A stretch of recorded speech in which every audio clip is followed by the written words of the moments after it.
SIR চলছে আর একের পর এক কাণ্ড কারখানার সামনে আসছে। এর আগেও আপনাদের দেখিয়েছি রাস্তার ধার থেকে, জঞ্জালের স্তূপ থেকে ভোটার কার্ড, আধার কার্ড উদ্ধার হয়েছে।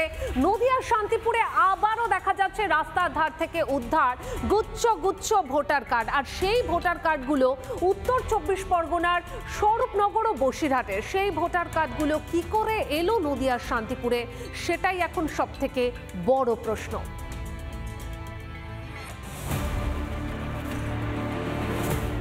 বৃহস্পতিবার নদিয়া যাচ্ছেন মুখ্যমন্ত্রী।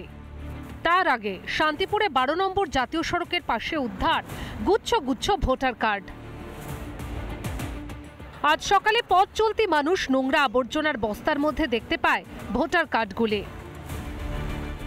সূত্রে খবর পেলাম তাতে এটা অন্য জেলার ভোটার আই কার্ড 12 নম্বর জাতীয় সড়কের পাশে পাওয়া গিয়েছে। তো বিজেপির কারসাজি তারা এখানে ফেলে মাননীয় মুখ্যমন্ত্রী মমতা বন্দ্যোপাধ্যায়কে হেয় করার একটা চেষ্টা চলছে।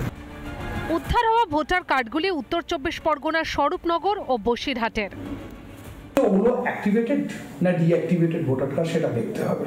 ভোটার কার্ডের যখন ইস্যু, সেখানে চাইলে নির্বাচন কমিশন হস্তক্ষেপ করতেই পারে এই এসআইআর আবহে। সেজন্য এটা বলার কোনো জায়গা নেই যে তৃণমূলের জায়গাতেই পাওয়া গেছে। সারা পশ্চিমবঙ্গ জুড়ে শুধুই তৃণমূল আছে। বসিরহাট এলাকার জানেন যে শেখ শাহজাহানদের এলাকা যে এপিক কার্ড, সেই বস্তাবন্দি এপিক কার্ড আজকে পাওয়া গেল কোথায়? তৃণমূলেরই পঞ্চায়েত, নবলা পঞ্চায়েত এলাকায়, এই আপনার নদিয়াতে। এই কার্ডগুলোকে নিয়েই যে সমস্ত ছাপ্পা ভোট, যে সমস্ত মৃত ভোট, যেগুলো বাংলাদেশি অনুপ্রবেশকারী ভোটার, তাদের দিয়ে ভোট করিয়ে তৃণমূল আজকে ক্ষমতায় টিকেছিল। রাজ্যে এসআইআর শুরু হতেই ঘুম ছুটেছে শাসক দলের। এসআইআর তাড়ায় ভুয়োরা পগার পার হচ্ছে, আর তার মধ্যেই প্রায় দিন উদ্ধার হচ্ছে এই রকম ভোটার কার্ড। পলাশকান্তি মণ্ডলের রিপোর্ট, রিপাবলিক বাংলা। নানা ধরনের কন্টেন্ট দেখার জন্য লাইক করুন, শেয়ার করুন আমাদের ফেসবুক পেজ, সাবস্ক্রাইব করুন আমাদের ইউটিউব চ্যানেল। পাশাপাশি অন্যান্য ব্রেকিং নিউজের জন্য অবশ্যই চোখ রাখুন রিপাবলিক বাংলায়।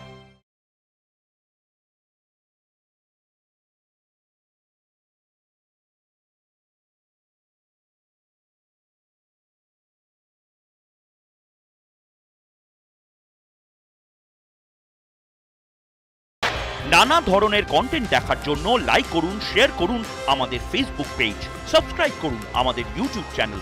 পাশাপাশি অন্যান্য ব্রেকিং নিউজের জন্য অবশ্যই চোখ রাখুন রিপাবলিক বাংলায়।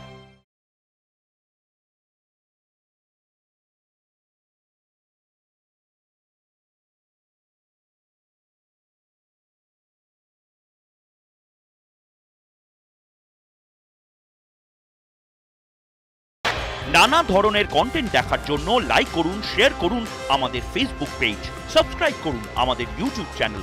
পাশাপাশি অন্যান্য ব্রেকিং নিউজের জন্য অবশ্যই চোখ রাখুন রিপাবলিক বাংলায়।